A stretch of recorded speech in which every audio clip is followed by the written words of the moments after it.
Mais 11h35, dernier délai s'il vous plaît, sinon vous n'aurez pas le temps de poser des questions. Donc on va parler du suivi des patients, d'abord de la littérature. La littérature, c'est-à-dire c'est les études qui ont déjà été faites sur ce sujet. Et je vous rappelle, parce que je pense que beaucoup de gens le savent déjà, ceux qui s'intéressent au baclofène, qu'il y a déjà eu des études cliniques très bien faites, celles que notre ANSM ou AFSAP se réclament. En fait, elles ont déjà été faites. Elles ont été faites il y a plus de 10 ans par des Italiens. Implicitement, ça veut dire qu'à mon avis, demander encore des nouvelles études, c'est juste une façon d'étouffer le baclofène, mais que c'était absolument pas utile. Il y a eu des études qui ont été faites en 2000 et 2002 par les Italiens et l'équipe d'Addolorato, qui étaient des études faites dans les règles de l'art, c'est-à-dire contre placebo, randomisé, en double aveugle. Randomisé, ça veut dire avec tirage au sort, c'est-à-dire que c'est exactement comme on fait les études cliniques, comme il faut les faire, comme l'étude Bacloville est faite actuellement. Il y a eu 2 études de fait en 2000 et 2002. Il y a eu une autre étude qui a été faite en 2011. Il y a eu d'autres études, une faite en 2007 et une en 2011. Globalement, ça inclut un très très grand nombre de patients. Ces 4 études sont convergentes pour montrer un effet significatif du baclofène sur la diminution du craving, sur la diminution de la prise d'alcool chez les personnes dépendantes à l'alcool. L'étude de 2007 a la particularité d'avoir été faite chez des patients qui étaient cirrhotiques, c'est-à-dire des personnes qui avaient des atteintes hépatiques suite à une prise chronique d'alcool. L'effet thérapeutique était excellent. L'étude de 2011, je suis toujours dans les études d'Addolorato, est une étude qui compare 30 mg à 60 mg et montre qu'il y a un effet dose dépendant, c'est-à-dire que quand on augmente la dose, on a un effet plus significatif. Ce qui n'empêche pas que les études de 2000, 2002 et 2007 étaient faites avec 30 mg, ce qui est une petite dose, et qui, malgré tout, avait montré un effet significatif du baclofène. Donc tout ça pour dire qu'il y a eu beaucoup d'études de fait sur l'efficacité du baclofène, même à petite dose. Alors, l'objectif de ces études, ce n'était pas, comme l'étude Bacloville actuelle ou l'étude Alpadir, d'obtenir une abstinence totale, c'est-à-dire de faire en sorte que les gens contrôlent totalement leur prise d'alcool. Ces études à 30 mg montraient seulement que les patients buvaient moins. C'est-à-dire qu'avec une faible dose d'alcool, on obtient une diminution de la prise d'alcool. Mais ce n'était pas une abstinence. Pardon ? De baclofène, excusez-moi. J'ai dit d'alcool. 30 mg de baclofène, il y a un effet significatif avec une diminution de la prise d'alcool qui a été calculée en nombre de verres pris chaque jour. Tout ça pour dire qu'il y a des études déjà qui ont été faites et que dans l'histoire de la médecine, on n'a jamais vu que pour une histoire de dose, parce que finalement, qu'est-ce qui diffère entre Bacloville, ou Alpadir, les études actuelles, et ces études qui datent d'il y a plus de 10 ans? La différence, c'est que dans les études actuelles, il y a des doses beaucoup plus élevées, et que dans ces anciennes études, les doses étaient faibles. Simplement, l'effet était significatif avec des doses faibles, et ce que je dis, c'est qu'on n'a jamais vu dans l'histoire de la médecine qu'on ait besoin de faire des grands essais thérapeutiques pour une question de dose. Ça s'est jamais vu. Et en fait, si il y avait une véritable volonté d'autoriser le baclofène, on se serait reposé sur ces études italiennes pour dire des études ont été faites, ont démontré une efficacité du baclofène, c'est plus la peine d'en faire. Je pense que c'est un point intéressant. Addolorato avait aussi fait plusieurs études qui ne sont pas montrées là, qui montraient que le baclofène diminue le syndrome de sevrage chez les personnes qui boivent. C'est-à-dire que, et c'est vrai que c'est une question dont on n'a pas beaucoup parlé, mais il y a très très peu de symptômes de sevrage chez les patients, mes collègues vous le diront aussi. Quand on donne du baclofène, quand on arrête l'alcool, par exemple avec les alcooliques anonymes, par des méthodes psychologiques, apparaît un syndrome de sevrage très très difficile à supporter souvent chez les patients qui font qu'ils rechutent parce qu'ils ne supportent pas ces symptômes très très difficiles que sont donc les tremblements, les malaises, etc. Que quand on arrête l'alcool brutalement ou même rapidement, on a toutes sortes de symptômes qui sont très difficiles à supporter. Addolorato, il y a eu 2 études, une faite en 2003, une en 2006, montrent que le baclofène diminue les symptômes de sevrage. Et en fait, c'est quelque chose de très très intéressant parce qu'il est très probable que le baclofène soit une thérapie dite de substitution. C'est-à-dire que le baclofène agit sur des récepteurs qui s'appellent les récepteurs GABA-A. L'alcool apparemment n'agit pas sur les récepteurs GABA-A, mais il se passe nécessairement dans le cerveau quelque chose qui fait qu'il y a une équivalence entre l'effet du baclofène et l'effet de l'alcool, et que, d'une certaine façon, le baclofène doit pouvoir remplacer l'alcool, ce qui explique que l'on n'a pas de symptômes de sevrage. Une autre chose intéressante dans ce même cadre, c'est que quand un patient prend des fortes doses de baclofène et l'arrête brutalement, peuvent survenir toute série de symptômes, des hallucinations, des délires, des confusions mentales, qui sont les symptômes du délirium tremens, qui sont les symptômes de l'arrêt brutal d'alcool. C'est-à-dire qu'il y a une grande ressemblance entre l'arrêt brutal du baclofène et l'arrêt brutal d'alcool. Ce qui veut dire qu'il y a des parentés entre le baclofène et l'alcool qui sont extrêmement intéressantes. Le principe de la substitution étant que la molécule de remplacement, c'est-à-dire ici le baclofène, pour d'autres cas la méthadone ou des choses comme ça, la molécule de remplacement a des effets similaires à la molécule que l'on essaye à l'alcool donc ou aux opiacés, mais ne produit pas de dépendance. Et en fait, il n'y a jamais de dépendance au baclofène. C'est-à-dire que le baclofène agit apparemment dans le cerveau en se substituant d'une certaine manière à l'alcool, mais ne produit pas la dépendance qui existe à l'alcool. Et il est probable qu'on dira un jour que le baclofène est un excellent traitement de substitution dans l'alcoolisme, mais on n'en est pas encore là. Garbut, une autre étude, n'avait pas montré d'effet, à la dose de 30 mg, n'avait pas montré d'effet du baclofène, il faut le citer, simplement la méthodologie était très différente de celle d'Addolorato, il s'agissait uniquement des buveurs massifs, et il est possible que cette différence méthodologique ait fait que Garbut n'a pas trouvé d'effet du baclofène dans son étude. Donc ça, ce sont les études, les premières études, parce que souvent les gens ne le savent pas, le baclofène, on le connaît depuis longtemps. Je ne parle pas des études chez l'animal, qui ont commencé dès les années 70 dans les effets du baclofène chez des animaux qui avaient pris de l'alcool, chez le rat surtout, où on avait montré des effets du baclofène. Mais chez l'homme, les études ont commencé, donc il y a déjà plus de 10 ans, étant donné que si ça a été publié en 2000, c'est des études qui avaient été faites dès la fin des années 90. C'est d'ailleurs sur ces études d'Addolorato que c'était basé à Mézène pour commencer à se soigner avec du baclofène, mais il avait remarqué que chez l'animal, on avait besoin de beaucoup plus grosses doses de baclofène que les 30 mg, l'équivalent de 30 mg chez l'homme, et c'est pour ça qu'il avait augmenté les doses. Voilà. Donc ça, ce sont les premières études qui ont été faites. Ensuite, il y a eu des publications de cas cliniques isolés, c'est-à-dire des gens qui ont présenté un seul patient. La plus célèbre de ces études étant évidemment celle d'Olivier Amezen, qui a publié en 2005 une étude où il parlait vous savez donc Amezen, qui était un médecin alcoolique qui s'est soigné avec du baclofène et qui a été largement à l'origine de la diffusion de ces idées autour du baclofène et de l'importance du baclofène dans le traitement de l'alcoolisme. Bucknam, Agabio, etc. Donc ce sont d'autres personnes qui ont publié des cas cliniques uniques. Pastor a publié 4 cas cliniques. Bon, il y a eu des cas cliniques ensuite qui ont été publiés montrant que le baclofène, et là c'était des abstinences complètes, pouvait, à des doses qui n'étaient pas celles proposées par Addolorato, à des doses plus élevées.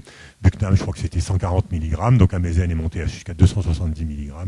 C'est-à-dire à Pastor, c'était entre 70, je crois, et 225 mg. Donc, ces études montraient, sur des cas cliniques, qu'il faut monter les doses bien au-delà des 30 mg d'Addolorato pour avoir une abstinence complète, c'est-à-dire pour faire en sorte que les personnes contrôlent complètement leur prise d'alcool. Et ensuite sont apparues des séries de patients, dont la première a été publiée par Dor, qui sont des Australiens, qui est une curieuse d'ailleurs série de patients, puisqu'ils montrent que le baclofène est très efficace pour soigner l'alcoolisme, et en même temps ils concluent en disant que finalement c'est pas démonstratif. Donc on ne va pas rester sur l'étude de Dor, mais il y a l'étude de Rigal, qui est donc celle de Jory, à laquelle j'ai participé, qui a été publiée au printemps dernier, et qui montre, qui était sur près de 180 patients, et qui montre, alors c'était une étude avec 1 an de recul, ce que je vais vous montrer c'est les résultats à 2 ans, les études avec 1 an de recul qui montraient que le baclofène est très très efficace quand on n'y a pas de limite supérieure de dose. La dose moyenne était de l'ordre de 130 mg, 13 à 14 comprimés par jour, dans cette étude-là. Voilà. Amezen, évidemment, notre inspirateur à tous. je montre ce livre d'Amezen parce que il a été publié en octobre 2008 et que parce que je connaissais un petit peu Amezen, je suis le seul psychiatre ou médecin français cité dans ce livre. Amezen ne prescrivait pas de baclofène à l'époque, il me paraît qu'il en prescrit un petit peu maintenant, mais pas énormément, je pense. Et comme ce livre a eu un immense succès et a été très très diffusé, les personnes qui l'ont lu, c'est à moi qu'elles se sont adressées pour que je les soigne. C'est comme ça que, à partir de novembre 2008, j'ai mis au point un traitement, un protocole dit compassionnel, compassionnel, ça veut dire que c'est pas seulement pour le baclofène, pour toutes les molécules en médecine. Quand un patient a essayé tous les traitements officiels et que ces traitements officiels n'ont pas eu d'efficacité, alors on est, on pourrait dire un peu moralement, incité à utiliser des protocoles compassionnels qui consistent à utiliser des molécules qui n'ont pas d'autorisation dans l'indication donnée, mais dont on sait par la littérature scientifique qu'elles peuvent, ces molécules, avoir un intérêt. Donc ça s'appliquait parfaitement au baclofène. Les personnes que j'ai vues pendant les premières années où j'ai commencé à prescrire du baclofène étaient des personnes qui toutes avaient eu auparavant des traitements avec d'autres méthodes d'approche thérapeutique que le baclofène, la Otal, le Revia, les cures, etc., les spirales, les alcooliques anonymes, et toutes ces méthodes d'approche avaient été des échecs. Donc, dans ces conditions, je me sentais autorisé, et je l'étais, à proposer un protocole dit compassionnel. Alors, dans ce protocole compassionnel, il est bien précisé, et je faisais signer un formulaire d'information, je le fais toujours d'ailleurs, un formulaire d'information aux patients, disant que c'était eux qui sollicitaient un traitement, parce qu'ils avaient entendu par les médias ou après la lecture du livre d'Amezen que le baclofène était un traitement intéressant, que des traitements antérieurs avaient été des échecs et qu'il n'y avait pas de contre-indication somatique ou psychiatrique, encore qu'il n'y a pas vraiment de contre-indication psychiatrique, on en parlera peut-être, mais il y a peut-être pas des contre-indications, mais des grandes prudences à avoir avec le baclofène chez certaines personnes qui ont des maladies somatiques et en particulier des insuffisances circulatoires, cardiovasculaires graves, des insuffisances cardiaques et des insuffisances respiratoires. Le baclofène est un myorelaxant, c'est-à-dire qu'il relaxe les muscles. On respire avec des muscles. Les personnes qui ont des gros problèmes respiratoires ont une respiration déprimée par le baclofène et ça peut poser des problèmes. Déprime aussi la circulation, c'est un hypotenseur, ça diminue la tension artérielle, donc chez les personnes qui ont des gros problèmes cardiovasculaires, ça peut aussi être un problème. Cela dit, c'est une minorité de personnes qui ont des problèmes de cet ordre-là. Il y a aussi une autre contre-indication qui n'est pas une contre-indication, qui est une précaution, qui est l'insuffisance rénale. Le baclofène est éliminé par le rein. Les gens qui ont des insuffisances rénales, c'est-à-dire qui n'éliminent pas très bien les molécules qui leur sont administrées, accumulent ces molécules dans l'organisme, et donc il faut être très prudent, il faut donner des beaucoup plus petites doses. Ce n'est pas une contre-indication, mais il faut donner des beaucoup plus petites doses avec des contrôles beaucoup plus importants chez les personnes qui ont des insuffisances rénales. À part ça, il y a une maladie un peu mythique qui s'appelle la porphyrie, qui est soi-disant une contre-indication au baclofène. Donc je dis qu'il y a une maladie qui s'appelle la porphyrie, qui est une contre-indication au baclofène, traditionnelle, on ne sait pas très bien pourquoi.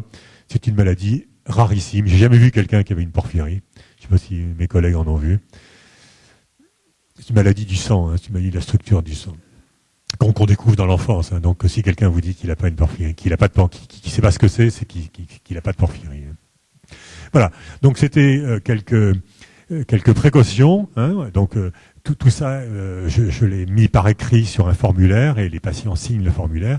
Dans le formulaire sont aussi bien expliquer tous les effets secondaires du baclofène, dont on reparlera un petit peu tout à l'heure.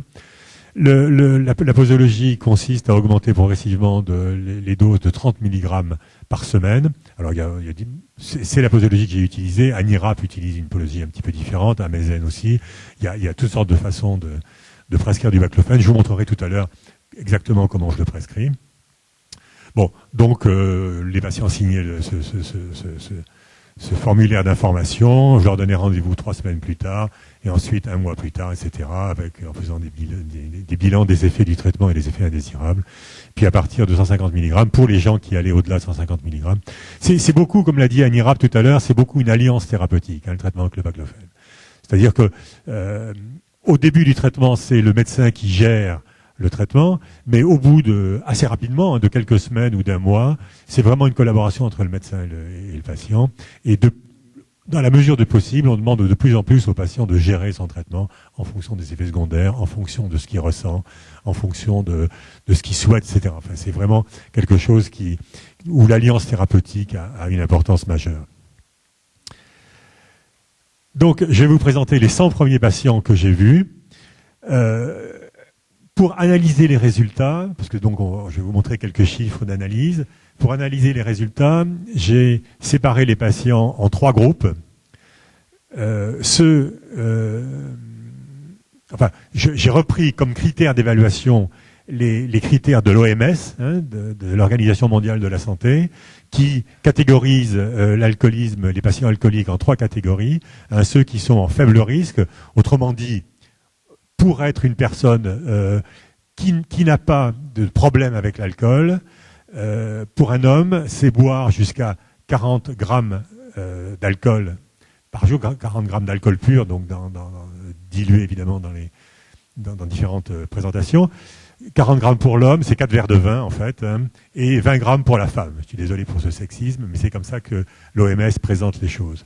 On est à risque moyen, quand pour un homme on boit 41 à 60 grammes par jour et pour une femme de 21 à 40 grammes, et on est à risque élevé pour un homme, donc au-delà de 61 et jusqu'à 100 grammes, et en fait il y en a qui boivent beaucoup plus que ça, et pour une femme au-delà de 41 grammes par jour.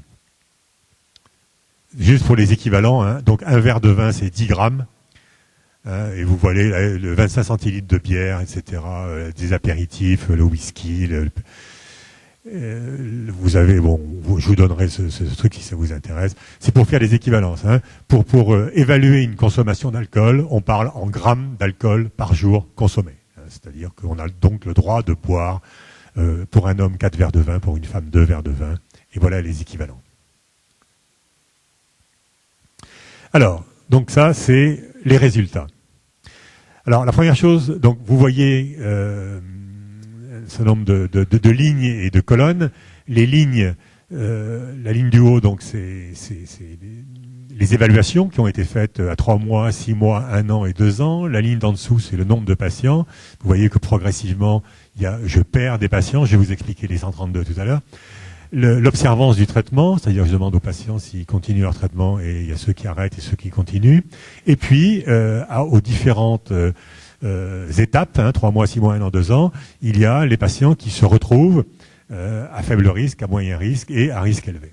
Donc au départ, j'ai pas exactement eu 100 patients, mais 132 patients. Simplement, sur ces 132 patients, il y en a 32 qui, avant le 3e mois, avaient soit arrêté le baclofène, ou n'étaient pas revenus me voir, peut-être qu'ils s'étaient fait prescrire par d'autres médecins, enfin des patients que je n'ai pas suivis, donc pour lesquels je considérais que je ne peux pas juger si le traitement est efficace parce que je n'ai aucune preuve qu'ils prennent le traitement. Alors, c'est quelque chose qui scientifiquement est très accepté, c'est-à-dire qu'on a, ça s'appelle la grace period, période de grâce. C'est un terme scientifique, ça veut dire qu'on a un scientifique qui analyse de façon observationnelle, on appelle ça des cohortes, une cohorte de patients, a le droit, pendant les premiers temps du traitement, d'éliminer tous les patients qui n'ont pas pris leur traitement ou dont il n'est pas sûr qu'ils aient une bonne observance du traitement. Donc, à 3 mois, j'ai pris tous les patients dont j'étais sûr qu'ils ont une bonne observance. Donc, j'ai pris les 100 premiers patients dont j'étais sûr qu'ils prenaient leur traitement à 3 mois. Et à 3 mois, vous pouvez voir que donc il y a 100 patients observants du traitement. On voit la petite flèche ? Ouais. On voit qu'il y a 100 patients observants du traitement. À 3 mois, 50 patients étaient passés. Alors tous étaient dans la catégorie à risque élevé au départ. Ils étaient tous donc des buveurs dépendants à l'alcool de façon grave. Ça va beaucoup trop vite. 50%, parce que c'est facile avec 100, c'est les pourcentages et les chiffres, c'est pareil. 50% des patients étaient passés de la catégorie à risque élevé, décidément, à toucher ce petit truc, étaient passés de la catégorie à risque élevé à la catégorie, j'y arriverai jamais, je sais pas, je continue à toucher ce truc, donc je touche plus. Donc vous verrez sur les colonnes, bon, c'était écrit, 50 patients sur les 100 avaient arrêté de boire ou avaient un contrôle complet de leur prise d'alcool à 3 mois. 34% étaient passés de la catégorie à risque élevé à la catégorie à risque moyen. Et donc 16 patients, 16%, buvaient toujours autant. C'est-à-dire n'avaient pas eu de modification de leur prise d'alcool ou avaient diminué leur prise d'alcool et avaient rechuté ensuite. En fait, on peut considérer que c'était des échecs. Ça, c'est à 3 mois. À 6 mois, 52% avaient arrêté donc, de boire ou contrôlaient parfaitement leur prise d'alcool, buvaient moins de 4 verres par jour. 18 buvaient moins de 6 verres par jour pour les hommes et 4 pour les femmes. Et puis 27 pouvaient être considérés comme des échecs, etc., à 1 an et à 2 ans. Et vous voyez qu'il y a une remarquable constance des guérisons ou des réussites du traitement. C'est-à-dire qu'on a 50% à 3 mois et on a encore 50% à 2 ans. Et c'est un des aspects très intéressants du baclofène sur cette étude à 2 ans. Si vous voulez, on la compare avec d'autres études qui étaient faites avec la Hotal, le Revia ou d'autres techniques d'arrêt de la prise d'alcool. Généralement, ça ne dure pas très longtemps. Les études, elles sont faites à 3 mois et puis on s'aperçoit qu'après, l'immense majorité des patients ont rechuté. Par exemple, avec la Hotal, aucune étude n'a montré que c'était efficace à 1 an. Et avec le Revia, c'est pratiquement pareil.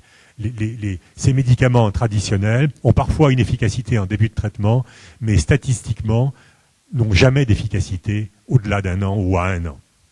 Donc c'est une particularité extrêmement intéressante du baclofène qui montre qu'il y a une véritable constance de l'efficacité. Alors ça ne veut pas dire que les 50 patients qui sont, j'ose plus toucher à ce truc, qui sont à faible risque à 3 mois sont aussi les mêmes qui sont à faible risque à 2 ans. Il y a parmi ces patients certains qui ont rechuté, mais il y en a d'autres qui ont progressivement guéri, et c'est-à-dire qu'on arrive à 50% à 2 ans, avec ceux qui ont rechuté et ceux qui ont suivi le terrain inverse. Ce qu'on peut voir aussi, si on prend la littérature en général sur le traitement de l'alcoolisme, c'est que dans la littérature, c'est-à-dire ce qui a été publié sur le traitement de l'alcoolisme, généralement les critères ne sont pas l'arrêt ou le contrôle complet sur la prise d'alcool, mais la diminution de la prise d'alcool. Ce qui m'autorise, moi, à additionner les patients à faible risque, puis plus à moyen risque, les patients à moyen risque étant des patients qui ont largement diminué leur prise d'alcool, chez lesquels donc le baclofène a eu un effet thérapeutique évident. Donc quand on additionne 50 plus 34, on voit que à 3 mois, en fait, il y a eu 84% d'amélioration significative, pas de guérison, mais en tout cas d'amélioration très significative de la prise d'alcool. Ce qui fait donc 84% à 3 mois, et c'est la diapositive suivante. On part à 0%, donc les patients au temps zéro buvaient tous de façon excessive. À 3 mois, 84% sont soit à faible risque, soit à moyen risque, mais en tout cas ont changé de catégorie et sont beaucoup mieux. Ces pourcentages sont 70% à 6 mois, 63% à 1 an, 62% à 2 ans. En fait, les succès avec le baclofène sont considérables et ne sont absolument en aucune manière comparables avec les traitements habituels. Et on voit aussi la grande constance des effets thérapeutiques. Finalement, on arrive à séparer, en gros, moi je pense qu'en gros, le baclofène sépare ceux qui ont vraiment envie de s'arrêter de ceux qui n'ont pas vraiment envie de s'arrêter. Et les échecs, c'est vraiment des patients qui ont beaucoup de mal à arrêter l'alcool, qui sont beaucoup trop attachés, etc. Et dernier petit point sur ce schéma que je vous ai montré, la diapositive précédente, qui était que vous voyez dans la colonne 2 ans et à faible risque, vous voyez que sur les 50 patients dans ce petit carré, dans ce petit rectangle, il y en a 10 qui ont arrêté le traitement. Cela pour répondre aux questions de certaines personnes qui disent est-ce que le baclofène c'est un traitement à vie? Le baclofène n'est pas un traitement à vie. On prend du baclofène jusqu'à obtenir un effet thérapeutique. Quand on contrôle sa prise d'alcool, qu'on ne boit plus, on garde le baclofène pendant quelques mois à la dose qui a permis d'arriver à cet état d'indifférence vis-à-vis de l'alcool. Ensuite, on baisse le baclofène. On le baisse jusqu'à une dose à laquelle, dans la majorité des cas, réapparaît une envie de boire. Et puis, dans certains cas, on baisse et on peut arrêter le baclofène et les patients ne rechutent pas. C'est ce qui... Là, j'ai 10 patients, c'est-à-dire ça fait à peu près 20%. des patients qui, à 2 ans, ont arrêté le baclofène et n'ont pas rechuté. Et je pense qu'à 3 ans, 4 ans, 5 ans, etc., ce chiffre va augmenter de patients qui peuvent arrêter le baclofène et qui ne vont pas reprendre une prise d'alcool. Ça, c'est les doses. Donc, l'AMM se situe à 75 mg par jour. C'était des patients en ambulatoire. Ce qui veut dire que dans cette cohorte, il faut parler de cohorte, c'est le terme consacré, dans cette cohorte de patients-là, 15 patients ont, entre guillemets, guéri à une dose qui est dans celle de l'AMM. Ça ne veut pas dire que les autres patients n'ont pas éprouvé une diminution de l'envie de boire à des doses à ces doses-là, mais pour arrêter complètement de boire, ils ont eu besoin de doses bien supérieures.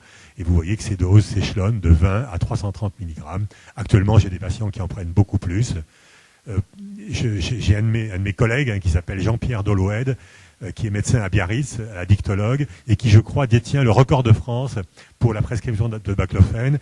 Il a une patiente qui a pris 620 mg pour arrêter de boire. Actuellement, elle est à 520 mg, elle ne boit toujours pas, et je vous le donne en mille, cette petite dame est funambule dans un cirque. Son métier, c'est une petite dame toute fluette, qui a eu besoin de...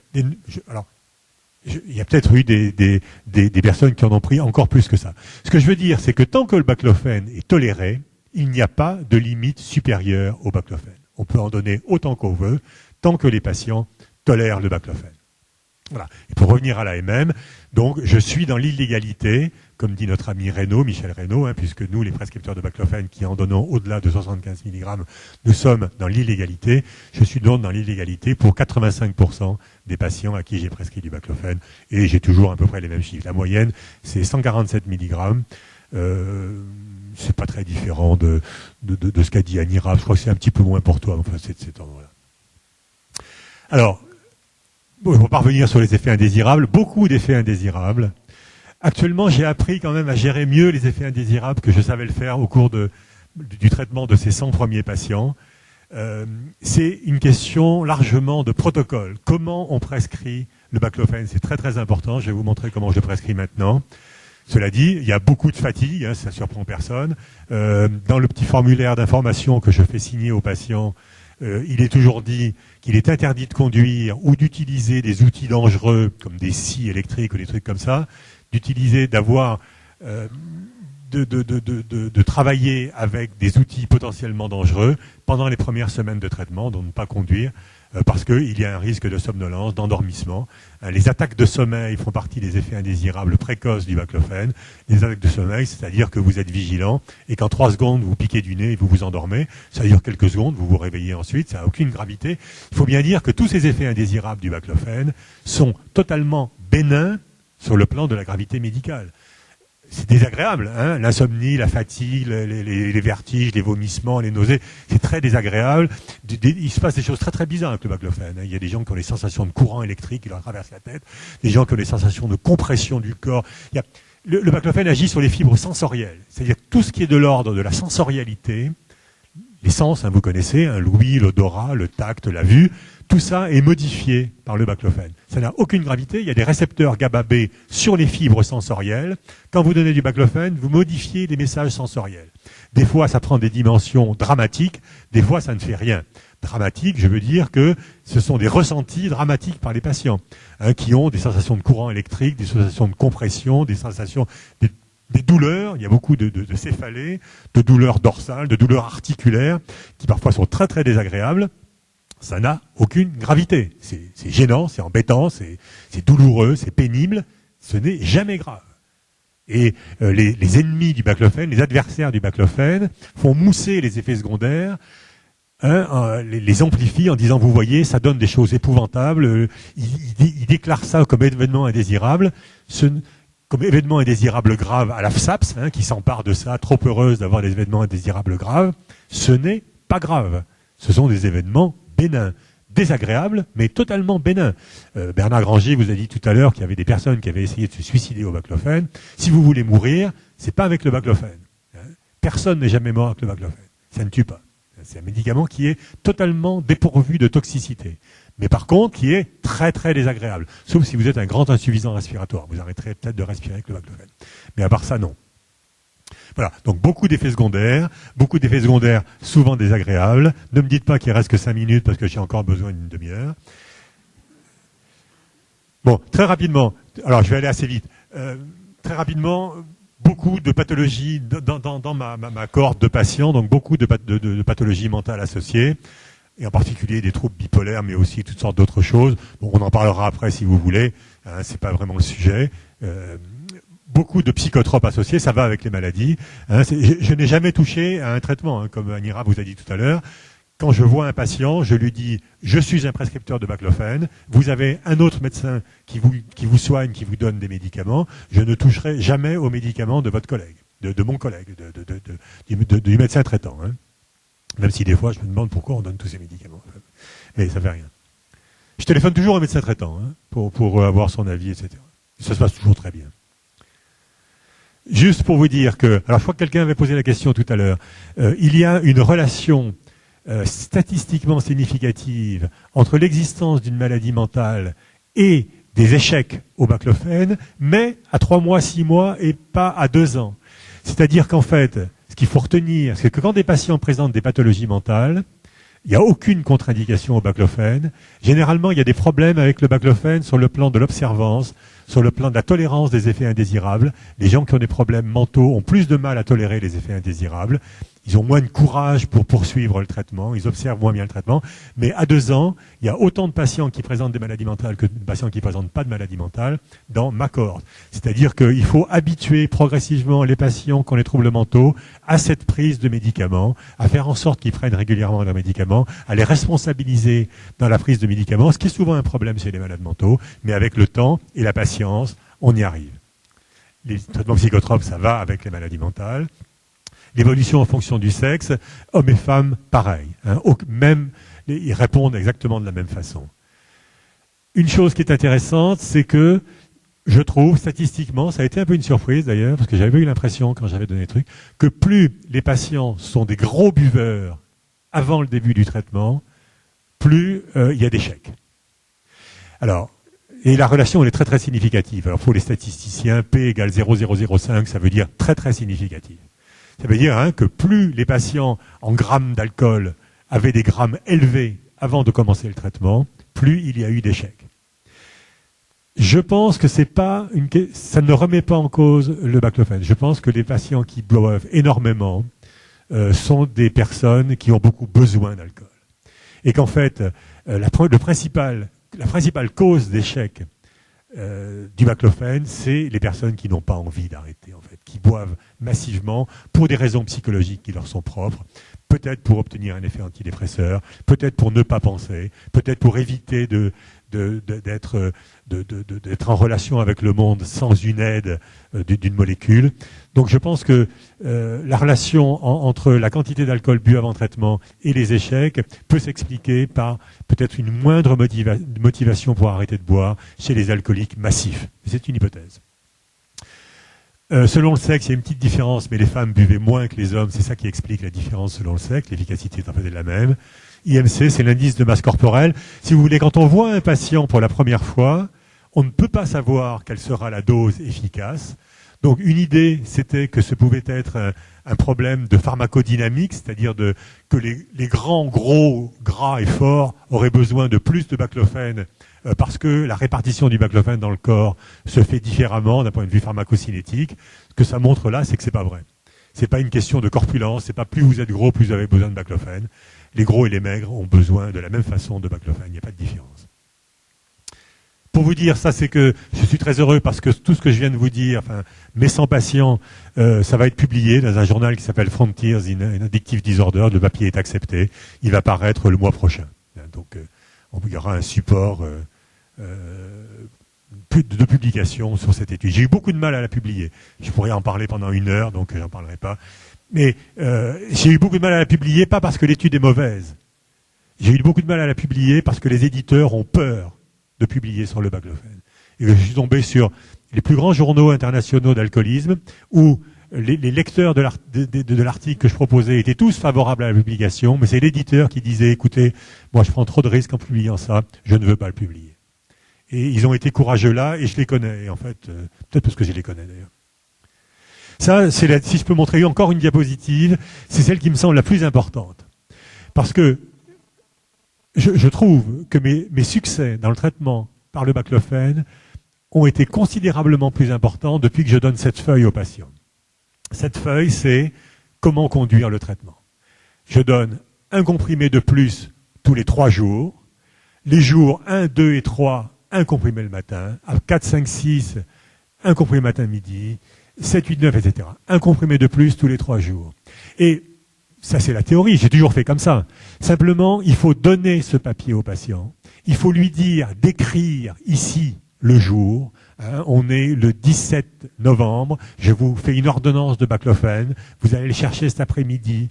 Demain, vous commencez. Le demain matin, vous prenez un comprimé. Vous écrivez 18 novembre 2012. Ici, 19, 20, 21 novembre. Il faut... Je suis désolé, c'est idiot, mais c'est comme ça que ça marche. Et j'ai remarqué que quand on donne pas cette feuille, les patients disent ouais, je vais bien prendre le traitement, ouais, il n'y a pas de problème. Et en fait, au bout de 3 jours, ils ont oublié. Et puis après, ils se disent oh merde, j'ai pas pris mon traitement depuis 3 jours, tiens, je vais en prendre 3 d'un coup. Et alors là, les effets secondaires apparaissent. Et les échecs au baclofène, ce sont les traitements mal conduits parce que les gens n'ont pas de feuille de route qui leur permet stupidement chaque jour de dire ah aujourd'hui j'ai un comprimé de plus, ah aujourd'hui c'est comme hier, ah aujourd'hui, etc. Et ça, je trouve que c'est extrêmement important. Et s'il y a des prescripteurs ici, je leur dis vraiment il faut faire comme ça. Moi, ça a changé l'efficacité du baclofène. Quand on fait comme ça, qu'on augmente très précisément un comprimé de plus pour tous les 3 jours, il y a beaucoup moins d'effets secondaires. Et moins d'effets secondaires, ça veut dire plus de réussite. Quand un effet secondaire apparaît, on dit au patient, écoutez, vous restez au palier où vous êtes. Éventuellement, vous allez à un palier moins, c'est-à-dire un comprimé de moins. Vous restez comme ça 1 semaine, 2 semaines. Et après, vous recommencez l'augmentation. Et éventuellement, vous recommencez l'augmentation d'un demi-comprimé tous les 3 jours. Et généralement, ça marche toujours.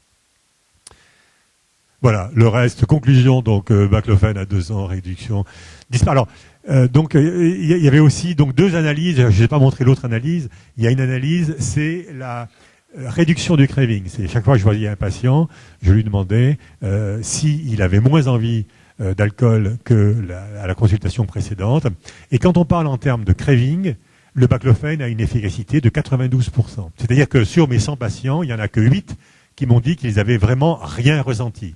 Il y en a 92 qui m'ont dit qu'à un moment ou à un autre, même si ça n'a pas été un succès, ils ont ressenti un effet suppresseur ou diminuateur, je ne sais pas quel est le terme en français, du craving. Efficience, ça veut dire dans le monde réel. Donc là, on a vu, il y avait 50% de réussite, 50 patients à 2 ans. Les raisons qui peuvent expliquer les échecs, la principale, c'est le manque de motivation. Mais souvent, c'est des gens qui apparaissent à la première consultation extrêmement motivés. Et après, on s'aperçoit que ne plus avoir d'alcool, c'est insupportable pour eux. Qui sont terriblement ritualisés sur leur prise d'alcool, que la prise d'alcool, ça fait partie de leur vie sociale, que ça fait partie de leur identité. On a l'impression qu'ils n'existent plus sans alcool. C'est tout à fait extraordinaire. Moi, j'ai découvert l'alcoolologie, je ne connaissais pas. Les échecs, c'est les manques de motivation, je dirais à 80%. Pathologie mentale associée qui retarde. Baclofène moins actif, c'est ceux qui ont que des consommations massives, on l'a vu. Et mauvaise conduite du traitement. Je suis très fier de mon petit papier que je vous ai montré tout à l'heure. Je pense que des collègues qui ont des échecs, c'est parce que leurs patients n'ont pas l'observance obsessionnelle qu'il faut avoir quand on conduit le traitement. Voilà, après le reste, bon.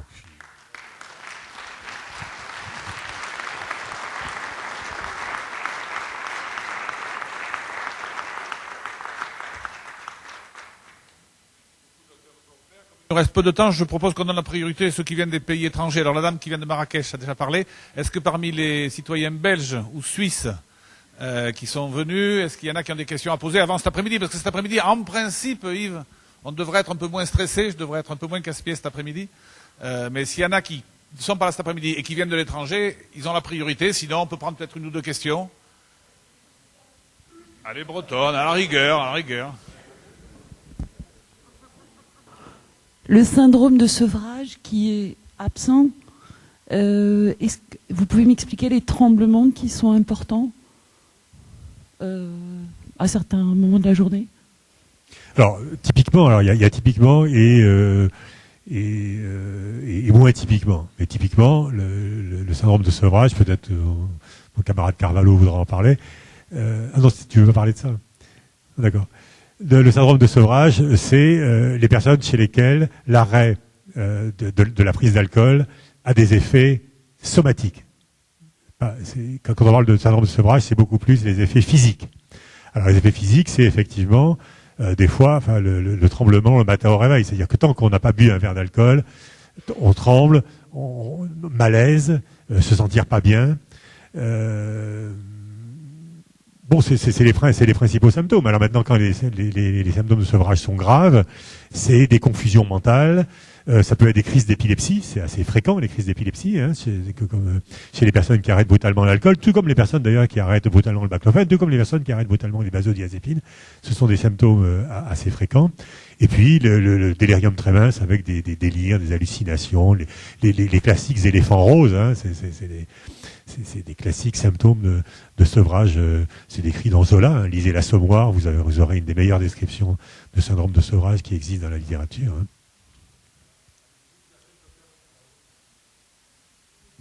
Voir quand les patients arrêtent, par exemple, on dit on est à 30 mg ou 40 mg, le patient a arrêté. On revient au démarrage ou comment vous faites quand il y a une interruption en cours de traitement? Et puis une autre question, c'était aussi de savoir s'il n'y a pas de crise d'épilepsie dans les effets indésirables. Alors, donc deuxième question d'abord, hein. Les crises d'épilepsie, c'est un effet indésirable. Et je pensais au début que c'était uniquement chez les épileptiques, mais en fait non. Hein, j'ai eu des crises d'épilepsie chez des personnes qui n'avaient jamais... J'ai eu une patiente. Enfin bon, ça suffit. Mais des collègues m'ont dit avoir eu la même chose. Les crises d'épilepsie font partie des événements indésirables du baclofène. Il faut le savoir. Ça fait partie de la note d'information qu'on donne au départ aux patients. Il faut les informer que ça fait partie des choses possibles. Le baclofène est épileptogène, ça on le sait depuis très longtemps, hein, c'est connu. Épileptogène, ça veut dire que ça diminue les seuils de survenue des crises d'épilepsie. Pour la première question, chez les personnes qui ont pris du baclofène, qui l'arrêtent et qui veulent le reprendre ensuite, hein, c'est bien ça votre question. Alors, d'une certaine façon, ça simplifie les choses. Quand on reprend un traitement par le baclofène, on le reprend peut-être différemment selon les effets secondaires qu'on a eu précédemment. Les personnes qui tolèrent très bien le baclofène, qui ont eu aucun effet secondaire et qui ont dû pour différentes raisons l'arrêter et qui veulent le reprendre ensuite, peuvent augmenter les doses plus rapidement s'ils savent qu'ils le tolèrent très bien. Cette lenteur dans l'augmentation des doses de baclofène, c'est uniquement pour prévenir les effets indésirables. S'il n'y avait pas d'effets indésirables, on irait beaucoup plus vite. Mais on va lentement parce qu'on sait que plus on va lentement, moins il y a d'effets indésirables. Donc si vous voulez reprendre le baclofène après l'avoir arrêté, enfin je dis vous, si quelqu'un veut reprendre le baclofène après l'avoir arrêté, selon comment s'est passée la première tranche de baclofène, on dira, on va reprendre différemment le baclofène. Les gens qui le tolèrent très mal vont évidemment le reprendre très lentement, et les gens qui savent qu'ils le tolèrent très bien vont le reprendre plus rapidement. Si ça répond à votre question. Merci pour cette présentation tout à fait claire. Et bravo pour la publication. Sur la question des effets indésirables, je crois que c'est très difficile, en plus, de distinguer ce qui est propre au sevrage chez des patients alcoolodépendants et qui, de toute façon, même sans baclofène, présenteraient toute la liste que vous avez présentée, plus d'autres symptômes, y compris l'épilepsie d'ailleurs, hein, puisque l'arrêt brutal de l'alcool peut provoquer des crises d'épilepsie. Donc c'est très difficile à faire le distinguo. Et puis en plus, il y a l'effet, on va dire, placebo ou nocebo de la prescription. Hein, dans n'importe quelle étude, dans n'importe quel champ, il y a toujours 70 à 80 effets indésirables, quoi qu'il arrive. C'est ce qui fait la difficulté de la distinction des effets indésirables quand on lit le Vidal. Alors, peut-être pour amener une sorte d'interrogation, peut-être de contradiction, vous avez bien dit qu'au départ, il y avait 132 patients, et que dans la période des 3 mois, finalement, il n'en restait que 100. Mais dans la plupart des études, quand on regarde quel est le résultat de ce qu'on est en train d'observer, on réfléchit en intention de traiter. Et l'intention de traiter pour le grand public, c'est j'ai 132 patients au départ, j'en ai 49 à la fin, et donc je réfléchis sur cette intention de traiter, quelles que soient les raisons pour lesquelles les gens sont sortis de l'étude, donc y compris les 32 patients pour lesquels vous ne connaissez pas leur raison de sortir. Et quand on regarde comme ça, c'est peut-être pas ce chiffre-là, mais on tombe peut-être sur 25%. ce qui est déjà énorme. Alors, merci pour la question, parce que je l'attendais et je la connais bien, et je vais dire tout ce que je sais sur cette question. D'abord, c'est vrai que si donc 100 et 132, si on rajoute les 32, ça fait de l'ordre entre 40 et 42% à peu près. Donc c'est quand même une réussite qui est considérable. La deuxième chose, c'est qu'il faut différencier les études observationnelles des études randomisées en double aveugle. Les intentions de traiter, c'est dans les études randomisées en double aveugle. Et j'ai été très content, d'ailleurs, c'est un reviewer d'un reviewer, ça veut dire un relecteur de l'article que j'ai proposé, moi j'étais très embêté avec ces intentions de traiter, et je disais il y a des intentions de traiter. J'étais un peu flou dans l'article, je savais pas très bien comment m'expliquer, et le lecteur très gentiment m'a expliqué, mais attendez, la Food and Drug Administration, la FDA, a publié un truc en 2006 où on parle de ces cas-là dans les études observationnelles. Ça s'appelle la grace period, la période de grâce. C'est comme ça que ça s'appelle. Alors moi je connaissais pas, et c'est grâce à ce lecteur que j'ai connu ça. Dans les études observationnelles, on a le droit, scientifiquement, et c'est la FDA qui le dit, donc la grande instance américaine l'équivalent de notre ANSM, dit que dans les études observationnelles, on peut éliminer les patients dont on pense qu'ils n'ont pas d'intérêt pour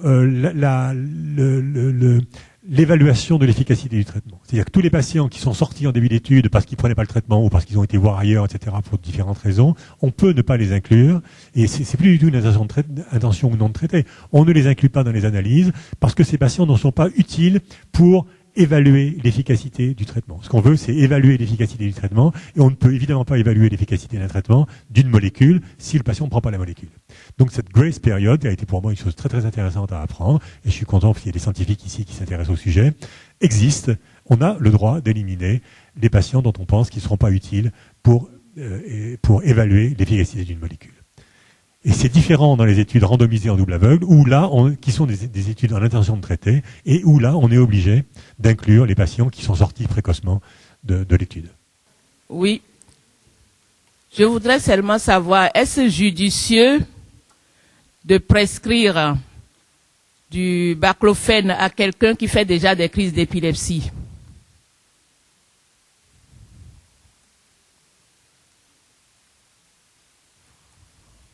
Non. Si. Ça marche? Ouais. Non, parce que j'ai un patient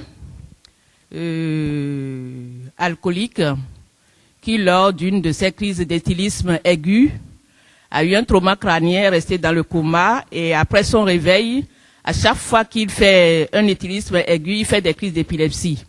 Moi, j'ai hésité à le mettre sous baclofène, et récemment, il y a 1 mois, il est parti de nouveau à sa énième cure de désintoxication, et à sa sortie, le médecin de la clinique l'a mis sous baclofène. Bon, j'ai pas pu en discuter avec lui avant qu'il ne lui prescrive. Et je voudrais savoir, est-ce judicieux?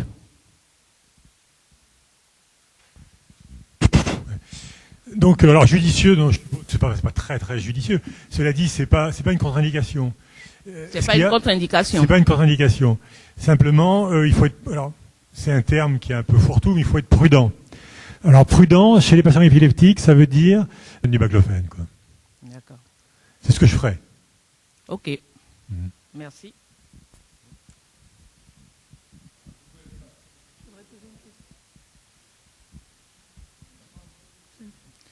Moi, je voulais savoir si la prise de baclofène, donc à 140 mg par jour, associée à une prise d'alcool importante, peut accentuer la fréquence des chutes. Parce que mon fils, avant, s'alcoolisait sans baclofène, il n'est jamais tombé. Et là, maintenant, avec le baclofène, il tombe très souvent. Absolument. Hein. Donc, le baclofène, c'est un myorelaxant. C'est-à-dire qu'on a toutes sortes de symptômes autour du tonus musculaire avec le baclofène. Il y a les chutes, il y a les objets qui tombent, il y a une espèce de symptôme qui est très fréquent, qui est les gens disent, c'est curieux, dès que je prends un truc dans la main, il tombe. Et en fait, c'est une hypotonie musculaire périphérique, c'est quelque chose qui est assez fréquent.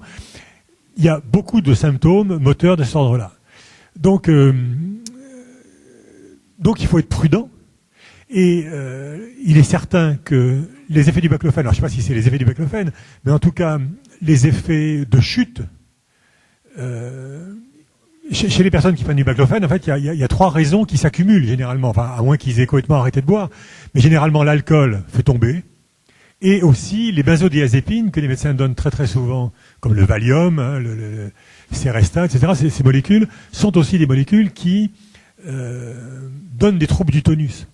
C'est-à-dire que l'association baclofène plus alcool plus benzodiazépine, il y a de quoi faire des chutes fréquentes et aussi des états confusionnels. C'est-à-dire que c'est des molécules, c'est des choses qui toutes les trois sont confusionnantes. Donc confusion plus hypotonie, chute fréquente, il n'y a aucun doute, avec 3 facteurs qui se potentialisent les uns les autres. Bonjour, merci pour cette journée très enrichissante. Moi, je suis Amélie Nico. J'ai monté un programme de prévention sur le risque alcool pour les jeunes. Le programme Ça me saoule. J'aurais 3 questions à vous poser. La première est que j'aimerais savoir simplement, parce que je ne suis pas médecin ni neurologue, mais avoir quelques explications physiologiques sur le baclofène et le cerveau. On m'a toujours dit que le corps n'oublie pas, donc que la dépendance serait à vie chez le patient, d'où la nécessité de ne pas reboire, ce qui est complètement remis en cause par ce médicament. Qu'est-ce qu'il en est des explications au niveau baclofène et cerveau, et quid des autres drogues, c'est-à-dire que si ce phénomène de dépendance est identique à d'autres drogues, est-ce que le baclofène pourrait être utilisé pour d'autres dépendances, tabac et autres drogues? Ma deuxième question est de savoir, il a un petit peu été évoqué ce matin, notamment par Annie Rapp, de la complémentarité avec un traitement psychologique. On m'a toujours dit aussi que la dépendance psychologique commençait chez le patient, puis peu à peu s'installait la dépendance physique. Si le baclofène prend en charge la dépendance physique, est-ce qu'il n'est pas fondamental, c'est vraiment une question neutre, de prescrire également un suivi psychologique aux patients, en parallèle moi, je suis psychologue et alcoologue, je ne sais pas si je l'ai dit. Donc voilà, ça m'intéresse de par ma profession. Et ma troisième question est de savoir si vous avez rencontré, de par vos consultations de professionnels ou dans votre entourage d'anciens malades, des anciens malades qui auraient plusieurs années d'abstinence et qui, entendant parler du baclofène, souhaiteraient prendre du baclofène pour pouvoir reconsommer de l'alcool. Merci. Alors, la deuxième question, je vais la laisser à Annie. Hein. Tu es d'accord? Moi, je vais bien répondre à la première. La troisième est un peu curieuse. Vous avez dit, est-ce que des personnes qui pourraient reprendre du baclofène pour pouvoir boire? Par exemple, je suis ancien malade, j'ai 22 ans d'abstinence. Donc je ne consomme plus du tout d'alcool. Ah bah tiens, on me donnerait la possibilité finalement de guérir, ce qui était un mot non employé jusqu'à présent, puisque j'étais stabilisée mais pas guérie. Voilà, on me donnerait la possibilité de reconsommer de temps en temps de l'alcool grâce à ce médicament. Est-ce que vous avez eu des demandes qui iraient dans ce sens? Annie, tu as des demandes qui vont dans ce sens? Et qu'est-ce que vous en pensez? Sinon, est-ce que... Alors, c'est un cas un petit peu particulier. C'est-à-dire, alors, écoutez, je vais répondre à la première et à la troisième question en même temps, parce qu'elles me semblent liées, en fait. La première question, que vous m'avez posée, c'est celle qui concerne la mémoire. C'est-à-dire, il y a une mémoire de l'expérience de plaisir de prendre une molécule. Cette expérience de plaisir, on a envie de la répéter. Cette expérience de plaisir, elle est inscrite dans des régions du cerveau, qui s'appelle le système limbique, et qui font que quand, dans l'environnement, survient un indice, quelque chose qui rappelle l'expérience de plaisir, on a envie de la recommencer. C'est le fondement de la dépendance psychologique. Cette dépendance psychologique, elle est généralement très très forte. Elle est très forte pour l'alcool, elle est probablement encore plus forte pour le tabac. il y a beaucoup d'expériences qui ont montré que des personnes qui avaient réussi à arrêter de fumer grâce à différentes techniques, il suffit qu'un jour, ils refument une cigarette, mais c'est pareil aussi souvent avec l'alcool, de reboire un verre, et tout est à refaire. C'est-à-dire que la reprise de la substance, une fois de la substance addictive, réenclenche tout le système de mémoire, du plaisir associé à la drogue, et c'est reparti. Alors, c'est comme ça qu'on définit deux sortes de dépendance, la dépendance physique et la dépendance psychique. La dépendance physique, on en a parlé ce matin, hein, c'est tous les symptômes qui apparaissent quand on arrête de prendre une drogue. C'est gênant, c'est douloureux, mais ça dure pas très longtemps. Dépendance, les classiques cures de sevrage, ça dure 1 à 3 semaines, et au bout de 3 semaines, on considère, généralement on fait ça avec du Valium, on considère que vous n'avez plus de dépendance physique. Par contre, la dépendance psychique, elle, c'est-à-dire c'est une mémoire, elle dure très très longtemps. Elle dure très longtemps d'une façon variable d'une personne à l'autre. Ça a à voir avec ce qu'on a dit tout à l'heure sur la capacité à arrêter le baclofène après un certain temps. Les personnes qui ont une dépendance psychologique ou psychique très forte, il faudra très très longtemps ne pas boire et prendre du baclofène pour que l'association entre la vue de quelque chose qui rappelle l'expérience de plaisir et le besoin de répéter l'expérience de plaisir disparaisse. Et il y a des personnes pour lesquelles il faudra très très très longtemps. Les personnes qui ne rechutent pas, généralement, c'est que cette dépendance psychique a disparu. C'est pour ça qu'il faut donner le baclofène, je pense, pendant plusieurs années, avant que la dépendance psychologique disparaisse. Mais c'est variable d'une personne à l'autre. Oui, il faudra bien que le patient la traite, cette dépendance psychologique, parce que le baclofène, il traite le physique, non ? Le destin de toute mémoire, c'est de disparaître. C'est un principe de neurophysiologie. Dès lors que ça n'est plus stimulé, quoi, c'est ça ? Pour qu'une mémoire ne disparaisse pas, il faut la réactiver. Quand quelqu'un prend du baclofène, a vraiment envie de se soigner, a une véritable indifférence à l'alcool, continue le traitement, il va continuer le traitement aussi longtemps que la mémoire sera présente. Quand la mémoire du plaisir associé à la prise de drogue a disparu, parce que c'est ce qui se passe, les patients qui ont arrêté leur baclofène et qui ne rechutent pas, et que je continue à voir comme ça, me disent maintenant je ne prends plus de baclofène, mais je peux boire un verre d'alcool, je peux en boire un verre, ça ne me fait plus rien, je n'ai plus envie de répéter l'expérience. Il s'agit bien d'une mémoire psychologique qui aura disparu. Alors, il est très probable que Annie Rapp vous dira que ça peut être favorisé, aidé par les psychothérapies, ce dont je ne doute pas, mais le processus physiologique d'apparition, de développement et de disparition des mémoires est quelque chose qui existe en soi et qui ne nécessite pas nécessairement une psychothérapie. C'est pour ça que je rattache ça à votre troisième question. La personne qui n'aurait pas bu depuis 30 ans et qui se dirait maintenant c'est bien parce que je vais pouvoir reboire et puis m'arrêter quand je veux avec du baclofène, c'était bien votre question. Tout à fait. C'est une personne chez laquelle la mémoire du plaisir associé à l'alcool n'a pas disparu. Donc c'est quelqu'un que je considère qui n'est pas complètement guéri, qui devait encore et toujours, 30 ans après, faire des efforts pour maintenir une abstinence.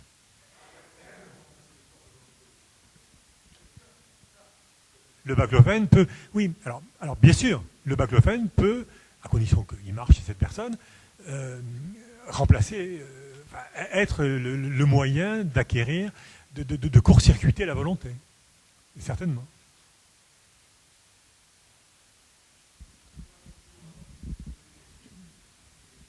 Oui, donc je vais rappeler que dans mes patients que j'estime guéris, il y en a avec le baclofène seul, plus des entretiens pour gérer la prescription et peut-être un petit peu d'accompagnement psychologique, j'ai 43%. Pour ceux qui ont reçu une psychothérapie, en plus du baclofène, et qui ont guéri, c'est 34%. Donc, vous voyez, j'ai plus de personnes qui ont guéri sans mon aide psychothérapeutique subtile et professionnelle que ceux qui ont besoin de psychothérapie. Voilà. Donc je pense que c'est la psychothérapie, quelle que soit la psychothérapie, d'ailleurs moi je trouve qu'elle marche toutes très bien, si le professionnel est bien à l'aise avec sa méthode, eh bien ça n'est pas absolument nécessaire pour tout le monde. Seulement là aussi il faut différencier ma cohorte, ce sont des gens qui sont la plupart totalement autonomes dans la société. Je ne parle pas, je suis très peu de personnes qui sont, elles, suivies par les services d'alcoolologie, qui ont un lourd passé. Avec cela, j'ai eu très peu quelques-uns ont bien voulu être suivis par moi, mais j'ai eu très peu de succès. 2% de résultats positifs pour ces personnes gravement perturbées par leur alcoolisme. Et eux, ils ont besoin de tout l'accompagnement que les centres sont capables de donner. Et c'est bien dommage que ces centres-là n'aient pas ajouté le baclofène à leur panoplie, parce qu'ils auraient vu leurs résultats augmenter. Ça viendra. C'est pas l'un ou l'autre, c'est les deux. Bien sûr, mais justement, tout à fait dans ce sujet, voilà, je crois que ça marche. Voilà, je vais vous lire une phrase qui est la position officielle de la Fédération Addiction. C'est le syndicat, si vous voulez, des addictologues français qui ont une société savante qui s'appelle la FFA, la Fédération Française d'Addictologie. Yves en parlera tout à l'heure, ça fait une bonne transition. Et ils ont un syndicat avec 8 permanents pour les aider, pour se former et pour les défendre et les représenter, pardon. Ça s'appelle la Fédération Addiction. Ils ont pris position récemment, ils l'ont mis sur leur site le 12 octobre. Le titre de leur position s'appelle « Baclofène assez tergiversé ». Donc effectivement, de la part de ces addictologues de terrain qui, justement, dans l'ensemble, comme ils s'occupent aussi des problèmes d'héroïne, de cocaïne, touchent des cas plus graves, c'est ce que faisait allusion à NIRAP, je veux dire, en général, dans les XAPA, enfin dans les centres d'addictologie, c'est vraiment des cas lourds et graves. Voici donc leur déclaration officielle, qui a été signée par leur vice-président pour le compte du conseil d'administration. Le conseil d'administration du plus grand syndicat des addictologues français a signé cette position. Alors voilà ce qu'ils disent sur, justement, les soins psychologiques. La réticence de certains professionnels à prescrire du baclofène s'appuie sur la crainte de renforcer chez les patients l'illusion d'un traitement magique qui pourrait les éloigner d'une démarche globale de soins, notamment au plan psychologique. Je crois qu'on est en plein dans votre question et dans la réponse d'Annie. Donc, voilà ce qu'ils en disent pour les cas lourds dont Annie a dit qu'elle peut parler. Voilà leur réponse face à cette crainte que les gens, du coup, disent « j'ai un médicament, je ne fais plus rien d'autre ». Eh bien, ils disent l'expérience professionnelle en addictologie, c'est-à-dire leur expérience à eux, à propos, par exemple, des traitements de substitution à l'héroïne, à la cocaïne, nous a appris que loin de freiner ni d'exclure l'accès aux psychothérapies, donc au contraire de ça, la prescription de médicaments adaptés en accord avec les patients ou à leur demande facilitait plutôt l'engagement dans un processus global de soins. Donc le syndicat des addictologues dit à ses adhérents, ne vous faites pas trop de soucis comme vous en faites spontanément, pensez à ce qu'on a déjà vécu dans les années 90 avec l'addiction à la drogue. Et au contraire, on s'aperçoit que même si c'est paradoxal, quand on prend un médicament qui vous fait du bien, eh bien, ça facilite, dans les cas lourds, la prise en charge globale des soins. Je crois que c'est une position syndicale importante, tout à fait récente. Le titre du colloque, c'était « Quoi de neuf ?» Ça fait partie des positions d'ouverture des addictologues qui, il faut bien le dire, à 95%, jusqu'à présent, étaient quand même très réticents. Ils le disent eux-mêmes pourquoi ils étaient réticents. Oui, je voudrais ajouter qu'une des raisons pour lesquelles je me suis lancée à prescrire le baclofène, c'est que j'avais remarqué qu'avec mes patients déprimés, ceux qui prenaient un antidépresseur et ceux qui n'en prenaient pas, ceux qui prenaient un antidépresseur allaient beaucoup plus vite dans leur évolution que ceux qui n'en prenaient pas. Donc l'association des deux facilite vraiment le travail psychologique. Si la personne est plus détendue, plus calme, elle travaille mieux en psychothérapie, elle suit mieux les consignes, c'est du bon sens.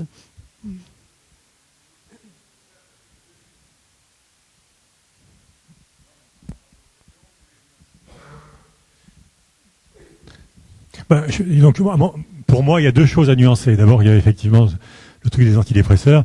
Alors, peut-être que toi, tu as remarqué ça, moi, je ne l'ai pas remarqué. Bon, donc très bien. J'ai pas remarqué que les personnes sous antidépresseurs réagissaient mieux au baclofène. Pas du tout. Ah, elles réagissent mieux à la psychothérapie. D'accord. C'est ce que j'avais entendu. La deuxième chose que je voudrais dire, hein, c'est pour nuancer ce qui a été dit, c'est que majoritairement parmi mes patients, donc c'est pas généralisable, l'alcoolisme est un enfer. L'alcoolisme est un enfer, et le simple fait de sortir de l'alcoolisme est mieux que n'importe quelle psychothérapie. Et que, en général, les patients que j'ai, c'est peut-être pas les mêmes que les tiens, les patients que j'ai et qui réagissent favorablement au baclofène, en général, n'ont pas du tout besoin de psychothérapie.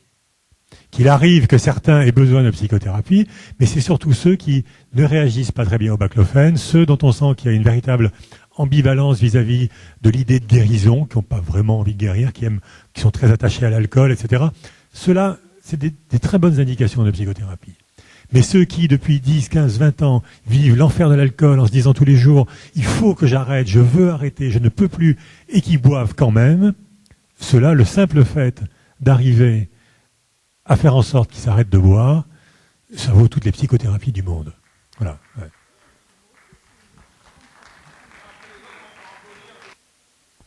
Ouais. Cannabis et alcool, est-ce que le baclofène apporte une réponse à l'ensemble? Et deuxième question, est-ce que Marmottan s'est ouvert au baclofène à votre connaissance? Pas à ma connaissance, mais j'ai pas de relation intime avec Marmottan depuis très très longtemps, donc je sais pas du tout. Alors cannabis, on a des expériences différentes, parce que j'ai des collègues qui m'ont dit que le cannabis, et en particulier une personne qui était ici, avait pu soigner des patients qui est dépendant au cannabis avec le baclofène. Moi, c'est pas mon expérience. Maintenant, les patients viennent me voir pour l'alcool et pas pour le cannabis. Peut-être que si j'avais focalisé le traitement sur le cannabis, ça aurait pu marcher. Je sais pas. Mais moi, j'ai eu beaucoup de patients qui étaient donc, comme on dit, comorbides, parce que c'est l'expression consacrée, alcool et cannabis. La plupart ont arrêté de boire, mais aucun n'a arrêté le cannabis. Et même, ils ont plutôt augmenté le cannabis, d'ailleurs.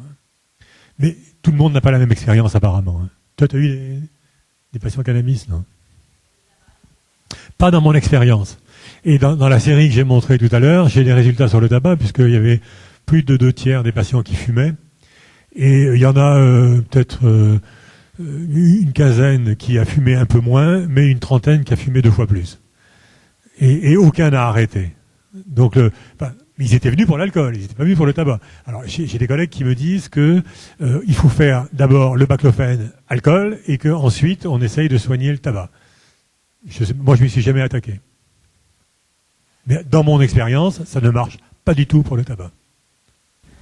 Et je disais, j'ai pas les mêmes expériences que vous, certes pas des cohortes aussi importantes, mais moi j'ai plutôt versant polytoxicomanie, alcool, héroïne, cocaïne. Bien sûr, shit et tabac, ça va sans dire. En gros, je suis actuellement environ une trentaine de patients sous baclofène depuis 1 an. Et chez la grande majorité de patients qui étaient venus principalement pour des problèmes d'opiacés, mais d'alcool associé, chez tous, il y a une diminution très très nette de la consommation de cannabis, au moins un minimum les 2/3, alors qu'ils venaient pas pour ça et qu'on n'avait pas du tout axé la relation sur le cannabis, mais aussi du tabac. Faut dire que souvent cannabis et tabac, comme quoi, et ils m'ont dit, ils n'ont pas cherché du tout à diminuer leur consommation ni de tabac ni de cannabis. Certains me disent même, je fume 1 ou 2 pétards par semaine quand les potes passent, mais ça s'arrête là. C'est-à-dire avec une consommation qui semble conviviale. J'ai des mecs qui étaient quand même consommateurs de coke, de crack, sous méthadone, sous Subutex, ou encore sous morphinique de toutes sortes, et avec le résultat escompté là-dessus, voilà.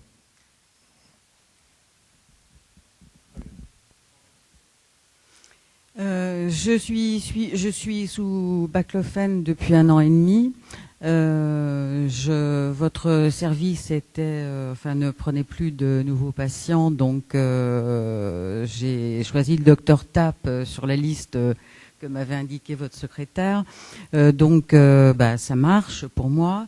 Je voulais reprendre la 3e question de notre ami psychologue alcoologue qui demandait si quelqu'un d'abstinent depuis fort longtemps pouvaient se remettre à boire, entre guillemets, sous baclofène. Parce que je pense à un cas concret. J'ai une amie que j'ai rencontrée il y a 10 ans lors d'un séjour auprès des alcooliques anonymes. Elle a maintenant 18 ans d'abstinence. Elle m'a vu commencer le baclofène avec beaucoup de doutes et elle y croyait pas du tout. Comme elle voit maintenant que ça marche pour moi, elle me disait l'autre jour que elle se demandait si, quand elle se trouve dans un milieu convivial, prendre une coupe de temps en temps lui ferait plaisir. Et depuis 18 ans qu'elle a arrêté de boire, elle pense que elle pourra plus jamais faire ça de toute sa vie. C'est vraiment une épée de Damoclès, voilà. Un verre s'est retombé dans l'alcoolisme. Et donc, voilà, je voulais concrétiser en fait cette troisième question. Est-ce que est-ce qu'elle pourrait envisager de prendre un peu de baclofène pour pouvoir avoir un traitement très léger de baclofène pour pouvoir boire une coupe convivialement de temps en temps? D'abord, je vous remercie beaucoup pour votre question parce que vous avez beaucoup mieux répondu que moi à la question de la personne là-haut. J'avais pas très bien saisi la question et vous l'avez beaucoup mieux saisi que moi et c'est une excellente réponse. Bien sûr que des gens qui par effort d'abstinence, donc psychologiquement, ont réussi à arrêter de boire pendant très longtemps, peuvent, peut-être en prenant du baclofène, s'autoriser de nouveau à boire normalement. Si c'était peut-être le sens de la question, je ne sais pas. Ouais. Surtout le fait de ne pas avoir à faire d'outing, parce que ce refus systématiquement, surtout chez les hommes, de refuser la moindre goutte d'alcool, c'est souvent un outing. Et faire un outing tous les 8 jours, c'est quand même un peu pénible. Donc si on peut éviter d'avoir à chaque fois, moi, je répondrais que... Et est-ce que vous pensez qu'elle peut le faire sans quasiment de risque, en tenant compte de l'autosuggestion, de la suggestion vraiment très importante des AA et puis de la communauté médicale en général, disant que reprendre un verre, c'est recommencer à boire. Je pense à ça au niveau de l'impact du risque du risque du pouvoir de la suggestion qu'elle vit depuis 18 ans. Alors, on peut rapprocher ce cas des personnes qui arrivent et qui sont abstinentes depuis plusieurs jours ou plusieurs mois et qui disent « je veux prendre le baclofène ». Alors, la difficulté, c'est de pouvoir savoir à quelle dose le baclofène est efficace. Si la personne, je demande à la personne, est-ce que vous êtes obligé de lutter contre votre envie de boire? Si vous avez cette sensation, on va pouvoir avoir un guide pour savoir quand vous êtes libéré. Donc, je fais le même traitement et j'attends le moment où elle me dit, là vraiment, j'ai l'impression que j'ai plus de problème, je suis détendue, je vais faire l'expérience de boire un petit verre. Voilà. Merci. Bonjour. Vous parliez tout à l'heure de résultats conséquents de non-rechute sur un échantillon représentatif de patients alcoolodépendants après 2 ans. Donc peut-on parler de guérison? Et ma question portait sur des éléments scientifiques, un petit peu d'interrogation que j'ai pu lire, qui parlaient éventuellement de soigner et guérir le cerveau de l'alcoolodépendant par rapport à sa maladie et sa dépendance à échéance de 5 à 6 ans. Il me semble qu'il y a des études scientifiques en cours. Donc ma question en fait est de savoir effectivement est-ce que cette fameuse GABA, les fameux mécanismes par lesquels en fait biologiquement le patient alcoolodépendant est atteint, est-ce qu'on peut en guérir ou pas? Est-ce que le baclo a une action vraiment de guérison et non pas que de soins sur les patients alcoolodépendants?